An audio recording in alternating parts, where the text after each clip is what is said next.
Welcome to Future Ready Live, where we talk about topics that will help CPAs, CGMAs, and their organizations adapt and thrive in an accelerating, exponentially changing world. I'm your host, Tom Hood, the EVP of Business Engagement and Growth at the AICPA CIMA, the largest global body of certified professional accountants in the world. Today, we're going to be talking about the power of the CGMA for CPAs. And joining me is Lindsay Stevenson, a CPA and a CGMA. She's the Chief Transformation Officer for BPM LLP, the 33rd largest CPA firm as of 2023. Prior to working for BPM, she founded her own firm, Origin Evolution, and prior to that was the VP of Finance for First Financial Bank USA after a short period in public accounting. So she's actually done both. She's been in public accounting, she's been in corporate. I love it. And she's a CPA and a CGMA. Dedicated to developing skills to promote the transition of the CPA profession into the future. She's excited about innovation and transformation. She's a member of the AICPA CIMA Board of Directors, a graduate of the AICPA Leadership Academy, passed her CGMA in 2016, just 3 years after passing the CPA exam. And according to her X profile, she's a CPA CGMA who loves spending time with 3 boys and her husband, excited about career and the profession, and learning to be a leader and continue growing. Lindsay, it's awesome to have you on here. It's great to see you. Hey there, Tom. It's great to be here. Thank you so much for inviting me. I love your story and I want to hear it. So this is cool. Let's start with your accomplishments. You took the CGMA just 3 years after passing the CPA exam, right? Why did you do that? And how was that? How long did it take? What was that like? Yeah, so the interesting thing when the CGMA came out, and it sort of hit the profession and all the CPAs said, what the heck is this? How does this work? And everybody was trying to figure it out. We had the option to sort of opt in to being a CGMA because we had already become a CPA. And I didn't do that at the time. I didn't understand what was going on. I didn't know what the value was. So I just said, okay, well, I probably don't need that. And then I transitioned to business and industry. And what I discovered was that not everyone in business and industry speaks the language of accounting and finance. And I was having a really hard time communicating with those that weren't accountants or finance professionals on what was happening in the business in a way that they understood and that made sense to them. And so I started just sort of researching, what do I need to do to develop this muscle? Because I do not have it and I'm struggling. And I sort of stumbled on the CGMA through Leadership Academy. There were some people that had taken it. And I thought, man, I should look into that and see what that's all about. And so I started looking at the materials. And the AICPA had this really great program sort of early in the early days that said, hey, if you're a CPA and you have some interest in this, we want to kind of follow your story. We want to figure out what it was like and how it worked. And so I said, you know what? I'm going to volunteer for that. That's going to be something really beneficial to me because I don't really know what I'm doing. And so through that process, I was able to get access to sort of the information of how to make it work. With your CPA, you start at the strategic level. And so there's different modules and you just sort of approach it in a little bit different way. And that was really helpful to get some path guidance, I'll say, as I sort of prepared myself. And what I found was really what was important to me as a CPA and now in business and industry, speaking with people who were not from a financial background, is that the CGMA at the strategic level really allowed me to develop the skill set to have really meaningful conversations about hard, complex stuff that mattered to the business. And so that was really the driving force behind it, was like, man, I got to develop this skill because I am not going to survive not being able to communicate in a way that my audience needs to hear me. So that was really the driving force behind doing it, was so I could communicate. I was feeling a little lost in the jungle back then. That's so cool because you're right. The language of business, the language you use, is in fact very, very important. And so to get the language of digital strategy, transformation, all those elements that are in that strategic case study, it's not like more accounting in that level by any stretch, right? It's all about strategy and figuring out how to run the business, and it's all scenario based too. So tell me about how that was. What was that journey like, and what was it like taking that the case study exam, right? Yeah, it was hard. So It's hard. full disclosure, right? It takes a ton of effort, a ton of energy. I won't say it was harder than the CPA exam. I will say it was as hard and in a different way. So less difficult in terms of understanding information. I felt like I had all the building blocks from being a CPA and going through that path to really understand the accounting and the mechanics of what was happening. Where I lacked and where I thought the case studies were really meaningful was the communication side.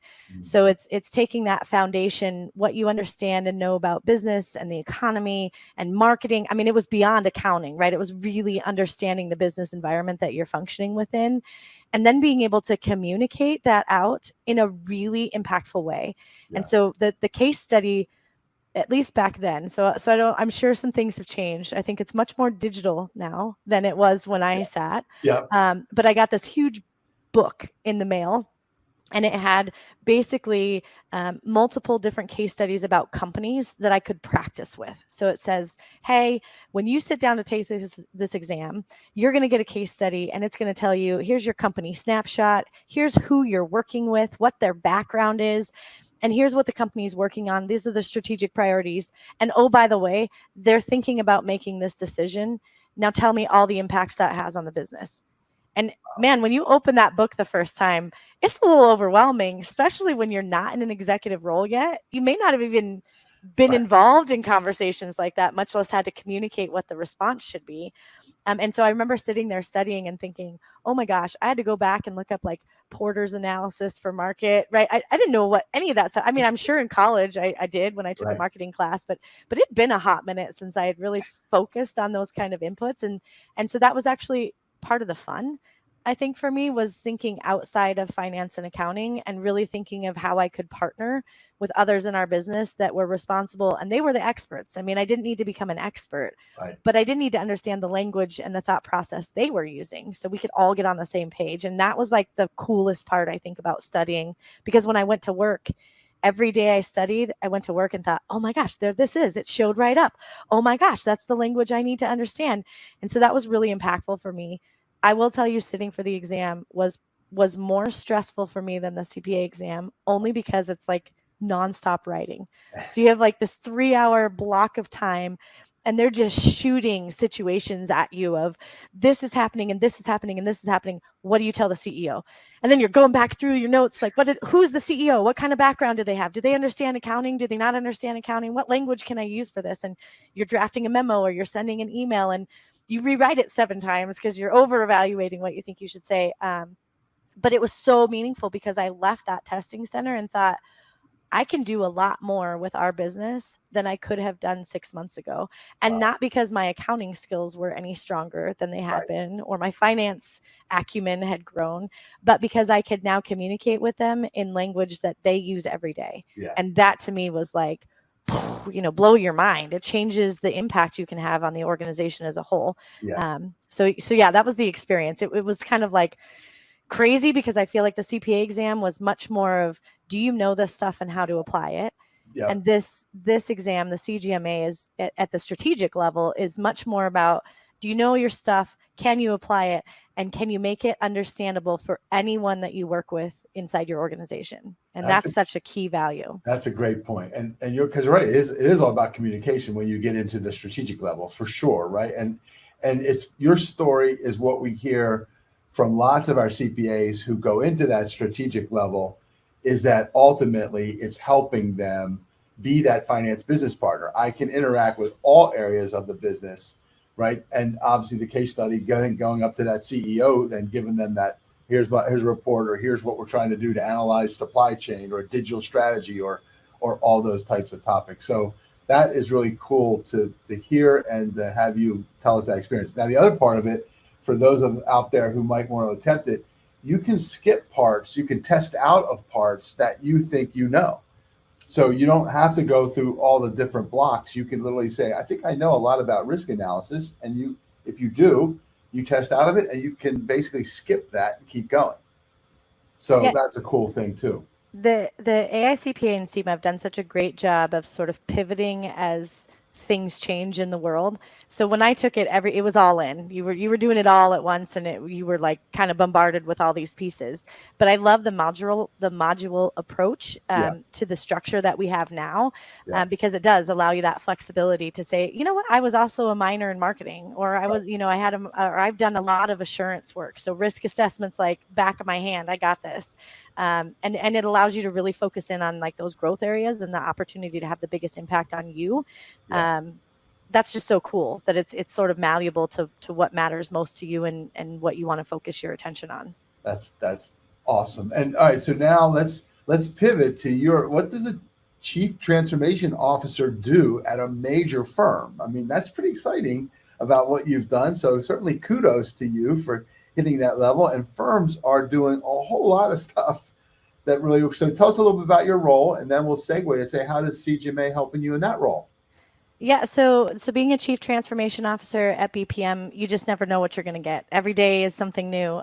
So some days we are fully in the innovation space, and we're dreaming, ideating, planning, developing new ways and new things that we can do as a firm that are going to impact, you know, our colleagues and our clients and our communities in really meaningful, positive ways. And so that's, full disclosure, the favorite part of my job that I get to do. But it can also entail all the way down to, you know, process improvement and creating efficiencies and developing capacity opportunities within the firm, sometimes partnering with a partner on how we're going to deliver something to a client.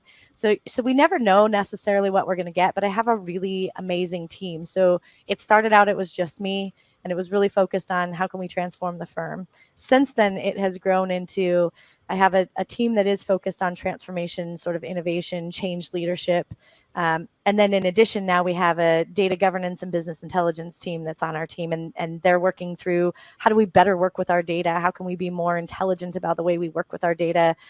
What does that protection look like? Leveraging things in real time, automating what we can. So that's really cool. I know nothing about technology and data other than what people tell me. So I'm like absorbing and learning from that team. So that's been cool for me from a growth perspective. And then we have the PMO, which is the project management office. So once we come up with an idea and how the heck are we going to actually make it happen, that team is really integral in helping us execute. And then we have tax processing. And so that team is really focused on our actual tax process. How do we get work out? How do we do work? How do we create capacity? And so that's really fun to watch them churn through some new technologies and opportunities to maybe do things a little different than we've done before, and a lot of engagement with our tax folks. So I'm hoping that expands to the rest of the practices too, but piloting that with the tax team. So you never know what we're going to get. I will tell you the other fun part is our leadership. So our CEO Jim Wallace and our board and our practice group leaders and all of our partner groups, when they have harebrained ideas, I usually get to be one of the first to hear them. And that's really exciting. It's really exciting to think of like where their vision is going and what they think is going to really impact the firm. And so we get to just sit there and sort of sit with the ideation piece, and we figure out the how later, but it's really fun to be in that just ideation space where we just get to throw spaghetti at the wall and see what kind of sticks. So those are my favorite parts. In terms of the CGMA, you know, I talked about it when I actually passed the exam, was I regretted not doing it sooner when I was still in public practice, for two reasons. So one, from the client perspective, anytime that you're working, I mean, any size business, but imagine a small business. Most small business owners do not speak the language of finance and accounting. They're amazing at whatever they're delivering to the marketplace. Right. And that's what they should be amazing at. And that's why they need us, right? That's why they want to work with us. But communicating with them on the importance of like pivotal, oh my gosh, I can't get that word out. Pivotal sort of opportunities in the marketplace for them. It's really hard to do that well if you only speak the language of accounting. Yeah. And they're lost, right? Like within the first 5 minutes, they're like, I don't understand what you're telling me about this balance sheet. When you say, well, this is your quick ratio and, you know, this is your liquidity ratio. And they're like, cool. Can I buy that truck or not? Yes. You know, like that's right. Really what they want to know. Right. And so being able to have those conversations with them about opportunities in a language that they're super comfortable with is so meaningful. And then you become partners. You're no longer a hired hand, right? Then you're partners. And so I felt like I missed that when I was in public accounting. I could have been so much more to my clients than I was. Mm-hmm. And then internal at BPM, I often am thinking about, man, we have experts all over the place inside the firm, and they're so amazing at what they actually do. And being able to pull out and recognize the language in which they speak and convert the impacts that I'm trying to convey into language that they process is like game changing, right? Huge. It's just game changing. And it's probably the biggest component of change leadership is people. So anytime we're going through change, which is my whole life here, that's all I do is manage change. If I get really good at being able to communicate with them in a language that they already understand, that change management piece becomes so much smoother for us. And that's really how I've applied. It might not be the CGMA itself, but the concepts that I learned as a result of going through the strategic level and taking the exam prepared me to understand that and be able to execute at that level. So I think it just made me all around a better human, and now I can engage so much better at work. That's really cool. So one of my favorite quotes is, all transformation is linguistic. And that's exactly the story you're telling, right? Is the language that you use is critical for people being able to understand it and repeat it and move it through an organization. And that's exactly what you're doing. And it seems like the CGMA was a big factor in helping do that. That's pretty cool. It definitely was. I wouldn't have told you that like while I was studying because it was painful, but it was painful in a really good way because that was such a huge growth bounce, right? I think you've talked about that before, Tom, right? Of like that bounce moment in your profession where suddenly like you accelerate at such an exponential level forward. That was a bounce point for me. Yeah. All right. All right. Now I want to switch to another major role. Look at all the things you've accomplished in your young career. I mean, it's pretty wild. And you're now on the board of directors of the Global Association, AICPA and CIMA. I get to see you at these board meetings. Tell me what that experience has been like and what have you been enjoying about it? Well, first, let me say thank you for saying I'm still young, because as the AICPA puts age limits on being young, I don't fit in that category anymore. So it's really great that you called that out. No, but in all seriousness, the experience so far on the board, I've only been on for about 6 months now. It's been phenomenal. So there's sort of two parts that I think are the most impactful. One is understanding what the association is focused on in terms of how they support, inspire, and encourage the profession. And, you see it as a volunteer, you see it as a member, but you see it in a whole new light as a board member when we're talking about the choices that the association makes and the impact they have ripples all across the globe. And those are really important and intentional things to work through. And I've been very grateful for the opportunity to even sit in the room and talk about what's impacting the profession. Many moons ago, when I was at Leadership Academy with you, Tom, and Gretchen and the rest of the crew, I remember being really starry-eyed and thinking, what would it be like if I ever had a seat at a table where we were talking about the future of the profession? So to be sitting in the seat is like overwhelming most days, because I just can't fathom that that's a real opportunity that came to fruition. So I'm constantly humbled by the fact that I'm sitting in a chair next to incredibly gifted people who are so much cooler than I am. And I'm just like, someday I might be as cool as you, but it's so cool to be in this room. So that's the first thing. I think the second thing is the people themselves. So if you've ever had an opportunity to meet and greet with any AICPA, CIMA association board members, they're just the most dedicated, transparent, vulnerable, committed, amazing people. And they give back so much of themselves to a profession that has been very generous to them in many ways. I just think it's so amazing to be sitting in a room with people who just show up that way all the time. It doesn't matter which board meeting. We can be out of the country. It could be 2 a.m. at home. And they're so dialed in and they're so committed and connected. And that just to me is so inspiring of like, wow, the future of the profession is bright, right? We have so many people that are so dedicated, and that is cool. So incredible group of leaders. And to your point, it's global, and that changes the whole horizon and the perspective, right? When you start to talk to people from like all over the world as part of that, which is really cool. It is. I will tell you though, we were joking the other day that cool is no longer a cool word for younger generations. So I don't know what the right word is to use that's also business appropriate. So I won't Right. try and insert something there, but it does make me chuckle that I can't be considered young anymore because my kids would be like, no one uses the word cool, mom. Gotcha. So outdated. Some good sound advice on that thing.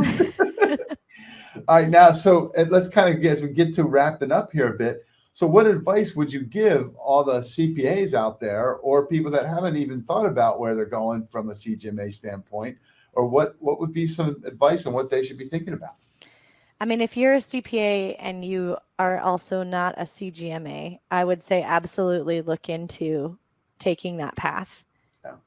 The skills that you have access to beyond just even getting the certification. I mean, that's great. Get the certification. That's cool, but well, it's not cool. It's amazing, I guess, is maybe the word I'll insert. But really taking the time to go through the modules and that level of development, even if you are a partner in a firm, if you're the CEO of a firm, if you're an executive leader in the firm, there's always room for us to grow and develop. And I promise you there will be something important and major that you find through that path. Even if you already knew it, you will find a way to communicate it differently to those that report to you, to those that you interact with, and to the clients that you serve. And I can't say it enough that it adds value to the CPA. It's not instead of, it's not or, Correct. it's and, and it makes you just really think in a new and unique way as a CPA. So that's what I'll say for CPAs. For anyone who is a CA or is just thinking about CGMA, hasn't taken the steps yet, 100% the opportunities and doors that it opens for you. I know we've had it globally. We've had a lot of global support, but just in the last 6 months in the US, there are so many employers talking about CGMA. And from a perspective of if CPA is not your path and you want to have a very thriving finance and accounting professional career ahead of you, CGMA is going to become the benchmark. That is where employers are going to say, I know what I'm getting when I get a CGMA, and I'm going to pay for it. And I'm going to be confident that what I get is what I need. And that matters. And that really, really matters. We talk about with the CPA all the time. And so if we have employers in the US and globally that are saying, we want our finance teams to include CGMAs, we're looking for that. Yep. That's a pretty good motivator to go out and start down that pathway, I think. So yeah, I think, well, very well said. And it ties in with what we're doing from an apprenticeship standpoint in the US. We also have one in the UK, which is kind of cool. But to your point, many of the corporate finance teams we talk to, when regular folks look at it, they're going, oh, this is a great path for me. And then they say, okay, where do I sign up?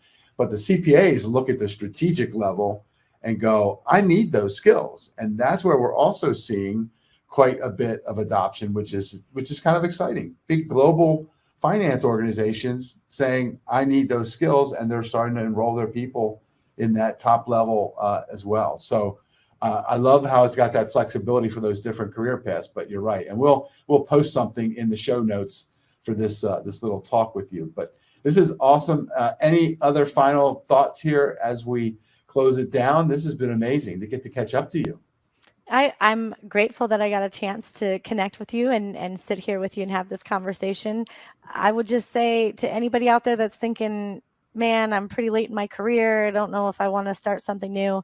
It is never too late. And I promise you, it will be worth the time and energy and effort that you take to do it.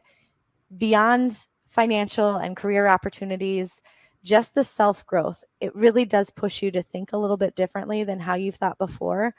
And it matters. It really does matter when you show up day to day and you have just a little bit different perspective than what you had the day before. So I would say, invest in yourself, invest in your team. You getting this, invest in your team, invest in your organization. It's worth every minute of the painful time that you'll spend reading through those case studies and thinking, oh my gosh, I don't know Porter. And I have to go back and look at all my market analysis stuff because I don't remember that term. So just go for it.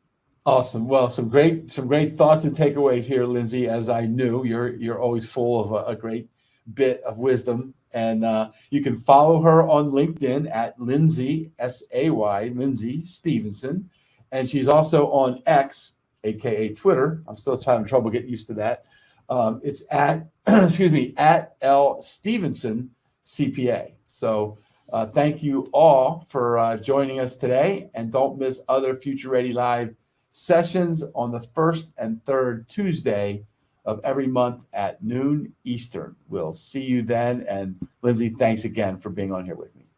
Thanks, Tom.